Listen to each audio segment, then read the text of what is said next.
Back to order. We have two additional people who did not get to speak because of the time constraints involving Colonel Magnus's schedule. So we'll hear those two people, and then we will go on with the balance of the agenda.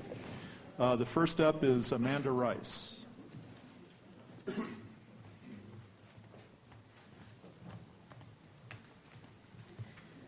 Thank you, President Sanders. Even though the Colonel is no longer sitting with Tammy's name in front of him, I do have a couple of questions. The first one was, how long do the test wells run? Like, how long do you do the testing? I didn't hear the answer to that. And I was glad to see on the Army Corps of Engineers website that they are working on building on their policies for sustainable engineering. And the other question that I had for him was, in light of the growing emphasis on integrated water resources management and the greater emphasis on regionalism and regional planning for water, and other Army Corps policies, could that lead to including San Simeon's demand, the community of San Simeon's water demand, into our project? Because those are growing, those policies are growing in importance for the Army Corps. Thank you for allowing me to ask questions. Hopefully I'll get some answers. Thank you. Bob Gressens is not here. I would have him address the issue of how long the test wells will be in place. I can tell you from discussions that I've recently been involved in that it looks like it originally was 2 years, but that time period is being considerably foreshortened. Apparently the geologists and the hydrologists believe that they can obtain the data that they need in a very compressed amount of time.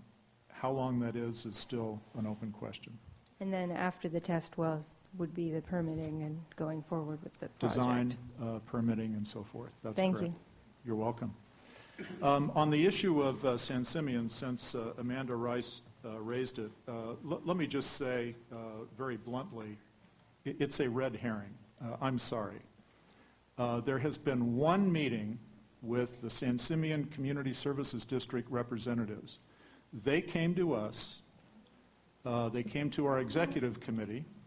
The vice president this year, Peter Chaldecott, and I sat down with them, and they asked us if they can participate in some way in the Cambria desal plant. We told them about all of the constraints that we have involving participation by San Simeon, including the work that's been done on sizing the desal plant, Measure P, and a host of other constraints. There has been no meeting since, not one. There are no discussions with San Simeon. It is a complete red herring. I hope that puts an end to that. And the one addition I was going to make, since I was attending that meeting as well, is the fact that they wanted to make good on the former agreement, and I brought that to you guys after we talked about it, so that issue is not out there still outstanding. This board wanted to work closely with you and look for other opportunities to work as a CSD with the Cambria Community Services District. Right. I would just like to make it clear that I am not against San Simeon participating in the project. It's Understood. a way that we could help offset some of the cost and sharing some of the environmental impact. Exactly. So I just wanted to make sure that that was clear. Thank you. Having said what I said, I don't mean to imply that it isn't a good idea. It may be a good idea. And just taking a macro view of things, not considering all of the various constraints, political and otherwise, including Measure P, having a community that is just 6 or 7 miles up the coast, building a separate desalination plant, if that's the way they want to go in terms of solving their water problem, just makes absolutely no sense. But in terms of San Simeon participating with Cambria in a desalination plant, there are no ongoing discussions. There was one meeting. They came to us. We discussed the constraints.